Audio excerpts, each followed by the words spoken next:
ka sa Ninibe na isang malaking lungsod at sabihin mo sa mga taga roon na umabot na sa aking kaalaman ang kanilang kasalanan.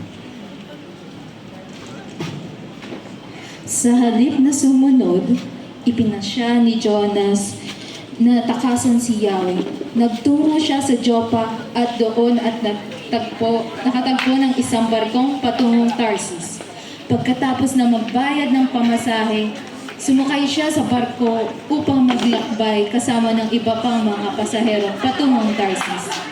Sa ganitong paraan ay inakala niyang makakatakas siya kay Yahweh. Ngunit nang sila'y nasa laot na, nagpadala si Yahweh ng isang malakas na bagyo, kaya't halos mawasak ang barko.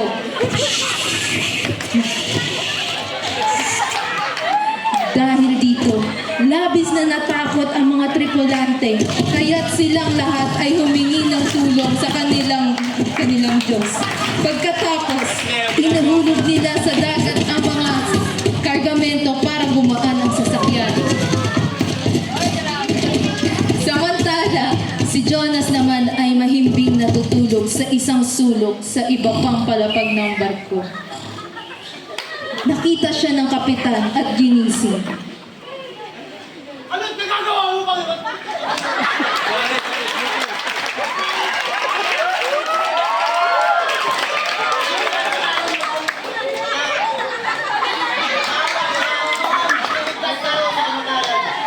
Nag-usap-usap ang mga tripulante.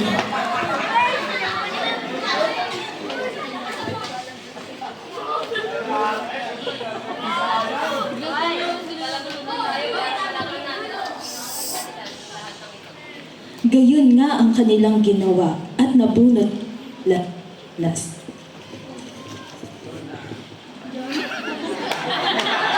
Kaya siya ay kinausap.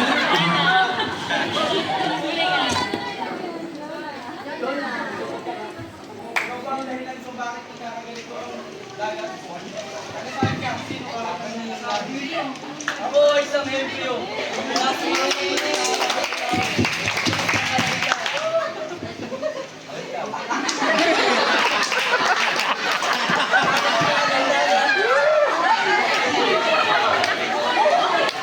Sinabi ni Jonas na tinakasan niya si Yahweh. Nakadama ng matinding takot ang mga nakarinig. Kaya sinabi nila kay Jonas, Alam mo kung makasalanan mo yung ginawa? lalong lumukas ang bagyo. Kaya tinanong nila si Jonas,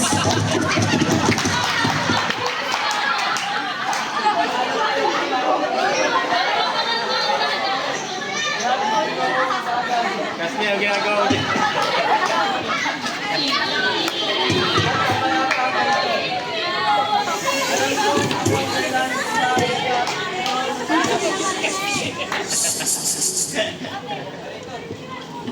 gayunpaman, sinikap ng mga tripulante na itabi ang barko.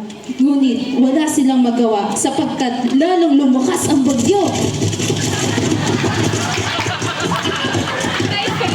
Kaya't nanalangin sila kay Yahweh ng ganito.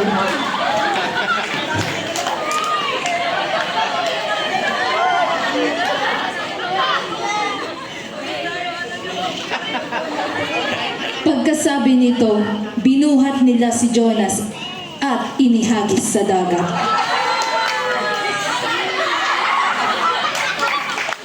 Agad naman pumayapa ang dagat. Ay ito, nagkaroon si tinding takot kay Yahweh, kaya't sila'y nag-alay ng handog at nangakong maglilingkod sa kanya. Sa utos ni Yahweh, nilamon si Jonas ng isang dambuhalang isda at siya'y nanatili ng 3 araw at 3 gabi sa tiyan nito. Goldfish? The end.